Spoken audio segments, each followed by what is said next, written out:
Jonas, seguindo aqui a nossa resenha, né? O Bruno Henrique aí foi multado, né, Jonas? Bruno Henrique multado, estará à disposição aí do Filipe Luís, né, para o confronto diante do Racing. É uma boa notícia, Jonas, você acha? Né? Mas o Bruno Henrique, dentro do campo, não consegue ser aquele cara realmente impactante, hein, Jonas? Não tem feito tanta diferença para o Flamengo, o Bruno Henrique em campo ou fora de campo. Às vezes eles estão disponíveis, até pior para o Flamengo, porque o treinador ele se sente obrigado a colocar ele todo jogo. Parece que tem um contrato o Filipe Luís com o Bruno Henrique, que o Bruno Henrique é obrigado a jogar todo jogo. Ele tem que entrar. Mas não tá jogando, ele tem que entrar. Né? E, cara, teve a situação da Bet, tá enrolando, né? Teve a situação agora também da situação que eu não acho que ele deveria ser punido por conta da situação que aconteceu lá no jogo contra o Estudiantes. Uma repreensão, até mesmo uma punição, eu acho que está de bom tamanho, porque se ele fez aquilo, não foi gratuitamente, ele fez aquilo porque a torcida adversária, desde quando o Flamengo chegou lá na Argentina, estava atacando, tacou pedra no ônibus da delegação, quase que feriu pessoas lá da delegação, né? E no final do jogo, no momento de comemoração do Flamengo com a sua torcida, a torcida adversária estava atacando coisas dentro do gramado. Então o que tem que ser punido severamente são os torcedores que não sabem se comportar dentro do estádio. Né? E o jogador ele teve uma atitude intempestiva ali em resposta àquela agressão desnecessária que estava acontecendo do time argentino. Então, enfim. Agora, graças a Deus, o Bruno Henrique tá disponível, apesar que é contra o Botafogo. Contra o Botafogo ele joga, né? Ele costuma decidir clássicos contra o Botafogo, né? Tanto que ele é chamado aqui no Rio de Rei dos Clássicos, né? Mas, ultimamente, o Bruno Henrique não tá fazendo tanta diferença não, Léo. Mas é sempre bom ter um jogador como ele aí para compor o elenco, né? Não, verdade, verdade. E aí tem essa discussão, né, Jonas? Ele vem treinando, né? Até você deu essa notícia nos bastidores, vem sendo Plata, ele, Bruno Henrique e Samuel Lino no ataque, né? E o Pedro, né, ficando de fora. E o professor, até numa resenha aqui, trouxe que o Pedro já está procurando o time para a próxima temporada, né? Já está visualizando até diante aí, né, no meu entendimento, minha opinião, dessa má vontade do Filipe Luís em colocá-lo para ser titular, em dar minutos, em dar confiança. A confiança que ele dá e esbanja no Bruno Henrique, falta muito no Pedro. Né? Que ele deu muito para o Arrascaeta em momentos realmente bem abaixo do Uruguai. Enfim, como é que você enxerga essa questão? Né? Iria de Bruno Henrique também titular diante do Botafogo? Ou uma outra opção, ou o Pedro à frente desse ataque, né? Diante do glorioso Nilton Santos, Jonas? Léo, foi o que eu já disse aqui, volto a repetir, para mim não vejo nenhum ataque da América do Sul onde o Pedro não jogaria. Basta você pegar os números do Flamengo, o Flamengo com o Pedro em campo, o Flamengo sem o Pedro em campo. Mas ele não corre, dane-se, ele faz gol, pô. Ele faz gol. E o Flamengo não tem feito gol. O Flamengo toca de um lado, toca pro outro, toca de um lado, e não faz gol, porque o cara que faz gol não tá jogando. Porque o treinador ele quer um cara que corra o tempo inteiro e não faz gol.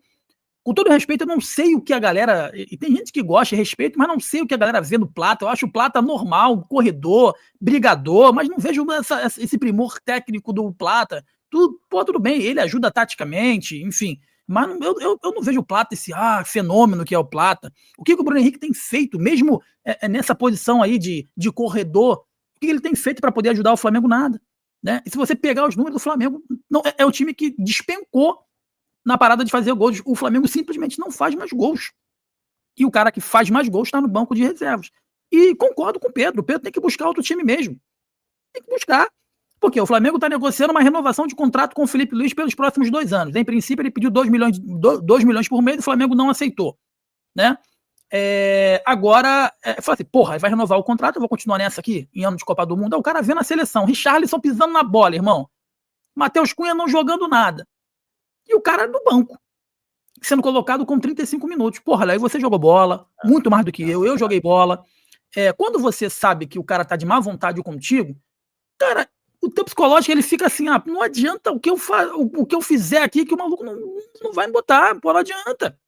Então, como é que você... Eu só conheço um cara que, pelo menos no discurso, falou que se manteve treinando bem, dando o seu máximo e lutando pela posição, mesmo sabendo que o treinador era contra ele, foi o Diego Ribas. Ele deu uma entrevista num podcast que ele falou isso. Eu sabia que o cara não gostava de mim, não gostava do meu futebol. Então, eu internamente, internalizei uma aposta comigo mesmo. Eu vou mudar o pensamento desse cara comigo durante os treinamentos. Ele treinava mais, e o cara falou assim, o cara se sentiu obrigado a colocar. Não tem como não colocar esse cara para jogar treinando desse jeito. Mas tem jogador, eu acho que a grande maioria, fala, porra, o cara tá de sacanagem, irmão. o que eu faço mais? Eu sou artilheiro do time. Eu tenho 150 gols. Eu entro, eu faço o gol. Não tem ninguém no Brasil que jogue naquela posição igual a mim, né? O cara, ele prefere 3 caras que correm, mas não faz gol, né? Eu vou fazer o quê? O que eu tenho que fazer mais? E aí você vai desmotivando o cara, você vai desmotivando, vai tirando a motivação dele, vai jogando o anímico dele lá para baixo. Aí quando quando o bicho tá pegando, 30 minutos, tu tá sendo eliminado, tu vai lá e bota o Pedro para jogar. Aí ele não rende porque o anímico dele tá lá para baixo, o cara vai entrar frio. E geralmente quando ele coloca o Pedro é sem um Arrascaeta, é sem um Carrascal, é sem um meio campo criativo, aí o cara não rende.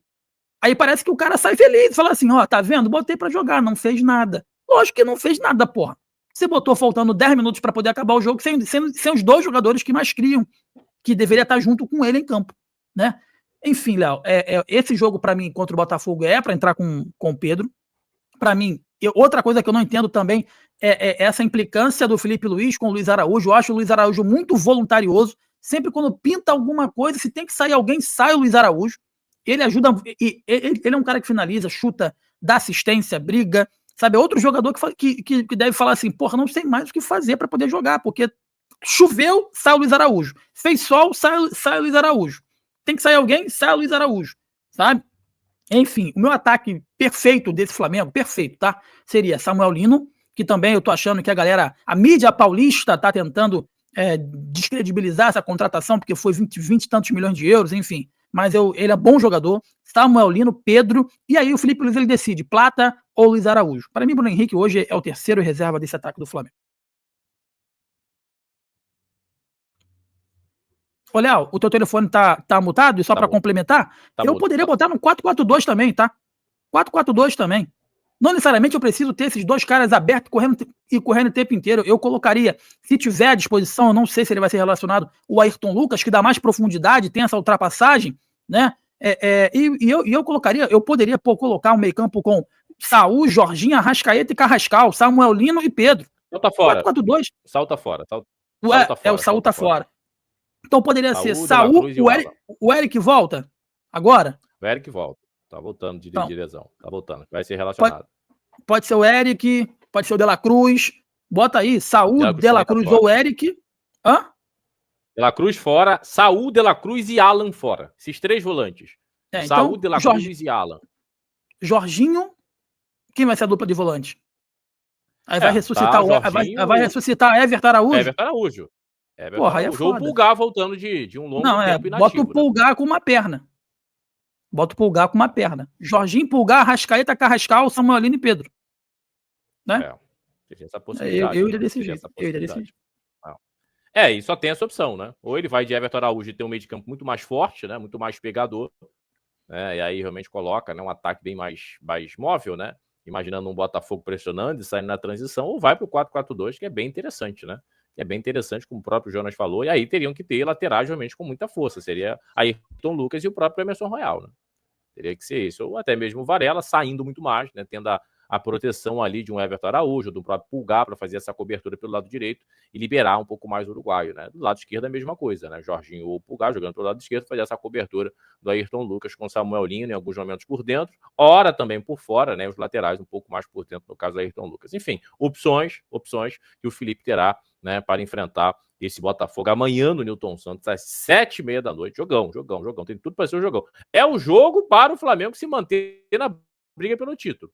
Imaginar a derrota do Flamengo amanhã, aquilo que o Palmeiras não pode. E aí, né, para o rubro-negro carioca nesse ano 2020, até pela constância, né, que a equipe do Abel Ferreira vem tendo nos últimos confrontos. Mais atualizações, Jonas, ou partimos até a próxima resenha? Vou partir, Léo. Até a próxima. E se inscreva no canal, deixa o like aí. Vídeos todos os dias, 8h30 da manhã, 1h30 da tarde também, live às 19h30 aqui com o Léo Andrade. Abraço, Léo. Tamo junto.